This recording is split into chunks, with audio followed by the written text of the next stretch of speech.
سورہ آل عمران کی آیت نمبر 176 ہے۔ اعوذ باللہ من الشیطان الرجیم، بسم اللہ الرحمن الرحیم۔ ولا يحزنك الذين يسارعون في الكفر إنهم لن يضروا الله شيئا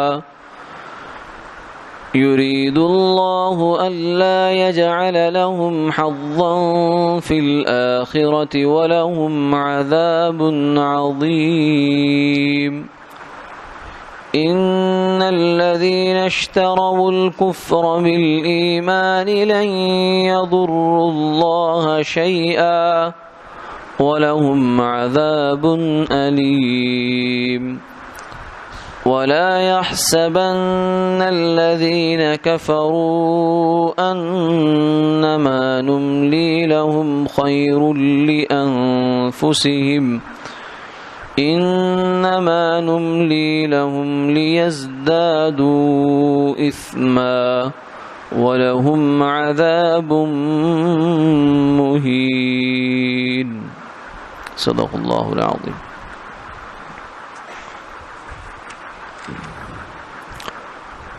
اور آپ کے لیے وہ لوگ غم کا سبب نہیں ہونے چاہیے جو جلدی سے کفر میں جا پڑتے ہیں، یقیناً وہ لوگ اللہ کو ذرہ برابر بھی نقصان نہیں پہنچا سکتے۔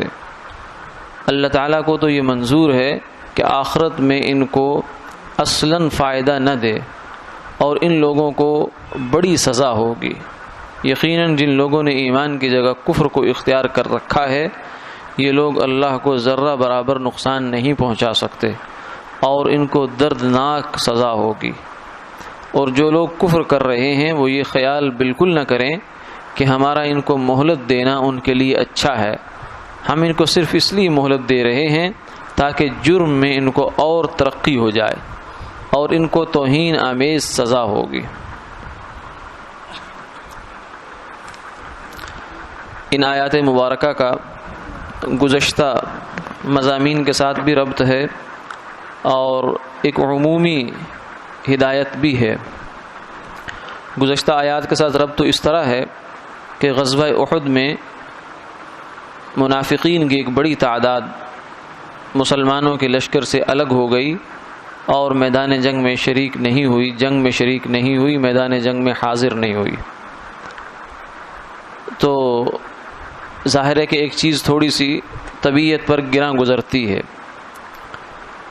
کہ یہ کیا ہوا، اور یعنی ایسے موقع پر میدان جنگ سے الگ ہو جانا جبکہ اللہ کے حبیب صلی اللہ علیہ وسلم، اللہ کے رسول خود لشکر کی قیادت فرما رہے ہوں اور وہ فرما رہے ہوں کہ چلو یہ سوائے کفر کے اور تو کچھ ہو نہیں سکتا۔ تو ان لوگوں نے جو یہ کیا ہے تو یہ تقریباً کھلا کفر تھا، تو آپ صلی اللہ علیہ وسلم کی طبیعت پر اس کا اثر تھا۔ تو ان آیات کے اندر تسلی دے دی گئی کہ آپ اس چیز کا غم نہ کریں کہ یہ لوگ کفر میں انہوں نے اتنی جلدی اور مستعدی کیسے دکھائی کہ اتنی جلدی بغیر کسی خاص وجہ کے یہ مسلمانوں کی صفوں سے نکل گئے۔ تو یہ ایک جو ان کا طرز عمل ہے اس سے آپ غمگین نہ ہوں۔ انہم لن یضروا اللہ شیئا، اس لیے کہ یہ جو جدا ہوئے ہیں ان کا جدا ہونا ہی اچھا تھا، اور ان کے جدا ہونے سے مسلمانوں کو، اللہ کے دین کو ایک ذرہ برابر بھی نقصان نہیں ہے۔ اس لیے کہ ایسا جو آدمی ہے جو آپ کا خیر خواہ نہیں ہے، اور بلکہ خیر خواہ نہیں بلکہ بدخواہ ہے، اس کا تو آپ سے جدا ہو جانا ہی اچھا ہے۔ اس کے جدا ہونے کو آپ دل پر نہ لیں۔ ایسے جو خبیث لوگ ہیں ان کو آپ کی اجتماعیت سے الگ ہو جانا چاہیے۔ اور فرمایا کہ اللہ تعالیٰ اصل میں ان کی بدبختی جو ہے اس کو واضح کرنا چاہ رہے ہیں۔ یرید اللہ الا یجعل لهم حظا فی الآخرہ، اللہ چاہتے ہیں کہ ان کو آخرت میں کچھ بھی نہ ملے، ولہم عذاب عظیم، اور ان کو بڑا عذاب ہوگا۔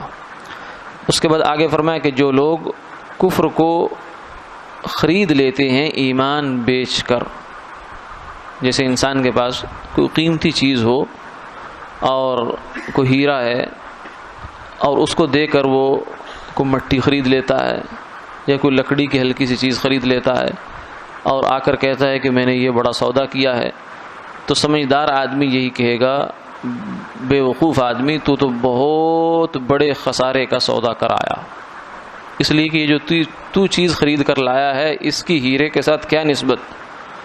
تو جو بندہ ایمان بیچتا ہے چند کوڑیوں کی خاطر، آج بھی دنیا میں ایسے لوگ ہیں کہ جن کو ایمان کی اہمیت کا احساس نہیں ہے کہ ایمان کتنی بڑی دولت ہے، جیسے کسی بیوقوف کو ہیرے کا احساس نہ ہو کہ ہیرا کتنی بڑی دولت ہے دنیا میں، تو ایسے ہی جس آدمی کو ایمان کی دولت کا احساس نہیں ہے وہ پھر ایسا ہی ہوتا ہے کہ چند کوڑیوں کی وجہ سے بیچ دیا کرتا ہے۔ کتنے لوگ ہم سنتے ہیں کہ جناب کچھ تھوڑے سے معاشی حالات میں تنگی آئی، یا معاشی حالات میں تنگی بھی نہیں ہے بلکہ اپنا سٹیٹس اونچا کرنے کے لیے، لیونگ سٹینڈرڈ جو ہے ان کا، اس کو بلند کرنے کے لیے سوچا باہر چلا جاؤں، جرمنی انگلینڈ چلا جاؤں، تو اس کو قادیانی مل گئے اور کہنے لگے کہ تم بس ایک فارم فل کر دو، اس میں لکھ دو کہ میں جماعت احمدیہ سے میرا تعلق ہے، میں قادیانی ہوں، تو ہم تمہارا سارا کام کر دیں گے، ویزا شیزا سب کچھ تمہیں لگوا کر دے دیں گے۔ تو کتنے لوگ ایسے ہیں کہ جو اس موقع پر ایمان کے ہیرے کو بیچتے ہیں چند کوڑیوں کے بس، اور کوئی خبر نہیں ہے کہ آج فارم فل کیا ہے تو کل اسرائیل آ جائے، کس نے گارنٹی دی ہے کہ نہیں آئے گا۔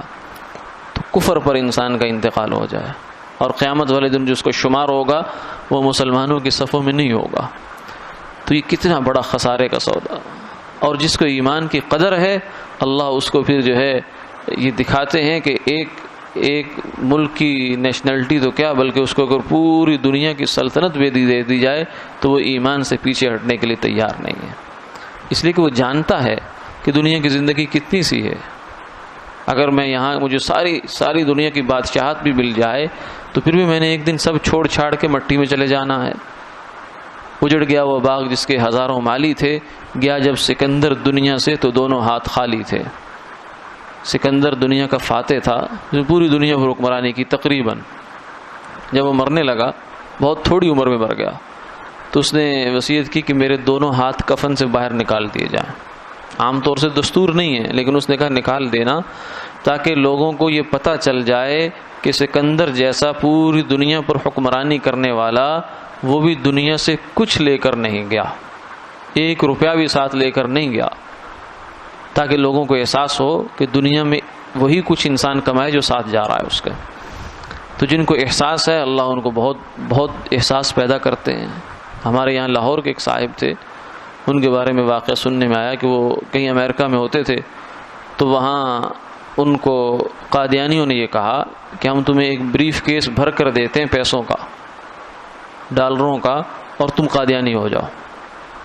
تو وہ کہنے لگے کہ میری والدہ نے مجھے یہ نصیحت کی تھی کہ بیٹا تجھے اگر ہفت اقلیم کی سلطنت مل جائے، یعنی پرانے 7 بر اعظم جتنے بھی ہیں ساری حکومت، پوری دنیا کی حکومت تیرے پاس آ جائے، سارے خزانے تیرے پاس آ جائیں، پھر بھی گنبد خضرا سے اپنے رشتے کو نہ توڑنا، اس لیے کہ ایک مسلمان کے پاس اول و آخر امید کا سہارا حضور صلی اللہ علیہ وسلم کی شفاعت اور آپ کی جو محبت اور عظمت کا سہارا ہے۔ تو ایمان بڑی قیمتی چیز، جو بندہ ایمان کو داؤ پہ لگاتا ہے، ایمان بیچتا ہے اور کفر خرید لیتا ہے، لن یضر اللہ شیئا، وہ اپنے ہی نقصان کرتا ہے۔ مسلمانوں کا کیا نقصان، دین کا کیا نقصان، اپنے پاؤں پہ کلاڑی مارتا ہے اور اپنے لیے ہمیشہ ہمیشہ کی جہنم خریدتا ہے، ہمیشہ ہمیشہ کی، اللہ معاف فرمائے۔ وَلَهُمْ عَذَابٌ عَلِيمٌ، اور دردناک عذاب ہے۔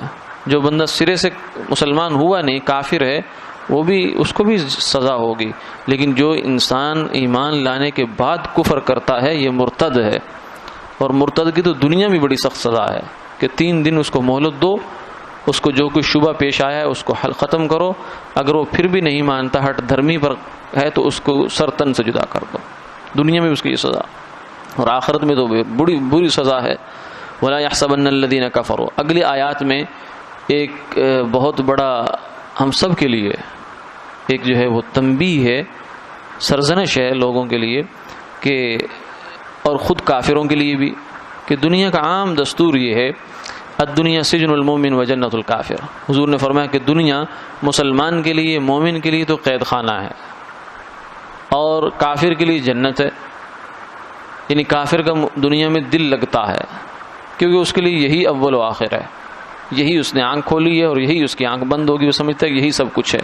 بابر بعیش کوش کے عالم دوبارہ نیست، کہ ابھی جو کچھ اڑانے ہیں مزے اڑا لو، زندگی دوبارہ نہیں ملے گی. یہ جملہ غلط ہے، اس لیے کہ زندگی دوبارہ ملے گی اور ایسی ملے گی کہ پھر کبھی ختم نہیں ہوگی. اب تو کہتے ہیں کہ مر جائیں گے ہم، مر کر بھی چین نہ پایا تو کدھر جائیں گے ہم. تو اس لیے یہ جو جملہ ہے کہ دوبارہ زندگی دوبارہ نہیں ملے گی، یہ جملہ غلط ہے. ہاں اس معنی میں اگر استعمال کیا جائے کہ جو کچھ نیک اعمال کرنے ہیں کر لو، کہ دوبارہ موقع نہیں ملے گا، تو پھر ٹھیک ہے. لیکن اگر اس معنی میں کہیں کہ عیاشی جو کرنی ہے کر لو، دوبارہ موقع نہیں ملے گا، تو یہ اس معنی میں نہیں. زندگی دوبارہ ملے گی اور بھرپور ملے گی اور ایسی ملے گی کہ جو کبھی ختم نہیں ہوگی. تو فرمایا کہ کافر جو ہیں ان کی دنیا اللہ اچھی کر دیتے ہیں. یہ عمومی دستور رہا ہے کہ کافروں کی دنیا اچھی ہوتی ہے. قرآن پاک میں بھی ہے کہ اگر بندوں کے ہمیں امتحان کا، آزمائش میں پڑنے کا ڈر نہ ہوتا تو ہم کافروں کی چھتیں جو ہیں وہ سونے کی بنا دیتے، ان کی سیڑھیاں چاندی کی ہوا کرتی. لیکن چونکہ مسلمانوں کے ایمان بھی ایسے ہی ہیں تو پھر ایسا نہ ہو کہ یہ بیچارے ڈاواں ڈول ہو جائیں. ڈاواں ڈول کیا؟ آج بھی کافروں کی یہ ترقی اور ان کی ظاہری جو مادی چیزیں دیکھ کر آج بھی مسلمان بیچارہ ڈگمگا جاتا ہے. وہ کہتا ہے کہ ہمارے لیے تو صرف وعدہ حور ہے اور کافر کو تو دنیا میں حور و قصور ہے. وہ تو یہ کہتا ہے. تو اس لیے اللہ نے کچھ تھوڑا سا بیلنس رکھا ہے. لیکن بہرحال مجموعی طور پہ کافر کا جو معیار زندگی اور اس کے پاس جو دنیا کے اسباب و وسائل وہ زیادہ ہیں اور رہیں گے. اور مولانا الیاس صاحب رحمہ اللہ تعالیٰ فرماتے تھے کہ مسلمان دنیا اللہ نے کافر کے لیے بنائی ہے. دنیا کی جو عیاشیاں ہیں یہ اللہ نے کافر کے لیے بنائی ہیں. مسلمان کا یہ حق نہیں ہے. مسلمان کا حق جنت میں ہے.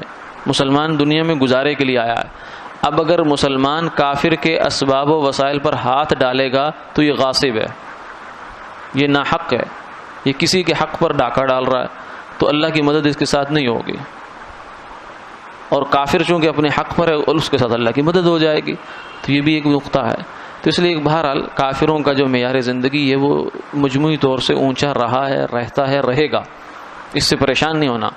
ولا یحسن، لیکن فرمایا ساتھ ہی یہ بات ذہن میں رکھ لو کہ کافر اس بات کو اپنے لیے اچھا نہ سمجھیں کہ ہم بڑے اچھے ہیں اس لیے ہمارے ساتھ یہ ہو رہا ہے. فرعون نے یہ کہا تھا، موسیٰ علیہ السلام کے بارے میں یہ کہا تھا کہ اگر موسیٰ علیہ السلام اچھے ہوتے تو ان کے پاس 10 سال تک ایک ہی چوغا ہوتا. یہ دیکھو میرے نیچے سے نہریں چل رہی ہیں، میرے ہاتھوں میں سونے چاندی کے کنگن ہیں، اور یہ موسیٰ علیہ السلام کے پاس تو کچھ بھی نہیں ہے. تو یہ اچھے ہیں یا میں اچھا ہوں؟ کافر تو اتراتے ہیں اس چیز پر. لیکن فرمایا کہ یہ اترانے دو، ان کو اتراتے ہیں. انما نملی لہم، ہم نے جو کچھ ان کو دیا ہوا ہے یہ کوئی خیر کی علامت نہیں ہے بلکہ یہ اللہ کی جانب سے ڈھیل ہے. اور ڈھیل جو ہوتی ہے وہ ڈور اس لیے، جیسے بچے پتنگ اڑاتے ہیں نا تو ایک دفعہ ڈور ایسے چھوڑ دیتے ہیں کہ بس ایسا لگتا ہے پتنگ کٹ گئی، اس کو کوئی پوچھنے والا نہیں ہے، اپنی مرضی سے جا رہی ہے. نہیں، وہ ڈور ڈھیلی کی جاتی ہے پھر یکدم اس کو کھینچا جاتا ہے. تو اسی طریقے سے اللہ تعالیٰ کافروں کو بھی جو یہ مال دیتے ہیں یہ ڈور ڈھیلی کرتے ہیں. انما نملی لہم لیزدادوا اثما، ہم ان کو ڈھیل دیتے ہیں تاکہ یہ اپنی کفر میں، سرکشی میں، طغیانی میں اور آگے بڑھ جائیں. کیوں؟ اس لیے ان کا فیصلہ تو ہو چکا. جیسے جس کو سزائے موت ہو چکی ہو تو اس سے پوچھا جاتا ہے آخری خواہش بتا کیا ہے، اور چاہے وہ کچھ بھی جو بھی ممکن حد تک خواہش کرتا ہے تو وہ اس کو مارنے والا اس کی خواہش پوری کرنے کی کوشش کرتا کہ اسے پتہ ہے اس نے تو آگے اب ختم ہو جانا ہے. تو دنیا بھی یوں سمجھیں کہ گویا کہ کافروں کی آخری خواہش اللہ پوری کرتے ہیں یہاں. لیکن یہ اس بات کی علامت نہیں کہ یہ بڑے اچھے ہو گئے یا آخرت میں ان کی سزا جان چھوٹ جائے گی. نہیں، بلکہ ان کی جان سختی میں آئے گی. مشکات شریف کی ایک حدیث ہے، آپ صلی اللہ علیہ وسلم نے فرمایا، ابو ہریرہ سے مروی ہے کہ کسی کافر کے پاس دنیا کی فراوانی دیکھ کر رشک مت کرنا. کسی کافر کے پاس دنیا کا مال دے کر رشک نہ کرنا، یعنی تمہارے منہ میں رال نہیں ٹپکنی چاہیے کہ ان کے پاس اتنا کچھ ہے ہمارے پاس کچھ بھی نہیں ہے. تو فرمایا کہ اس لیے کہ اس کے لیے اللہ نے ایک ایسا قاتل تیار کر رکھا ہے جو کبھی مرے گا نہیں، یعنی جہنم، کہ یہ تو اب آج اس کی آنکھ بند ہو تو اس کے بعد بس پٹائی شروع اور ہمیشہ ہمیشہ ہوتی رہے گی بیچارے کی۔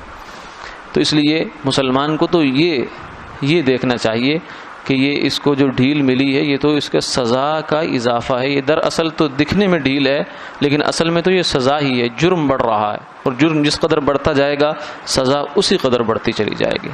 وَلَهُمْ عَذَابٌ مُّهِينٌ، فرمایا کہ ان کے لیے دردناک عذاب ہے۔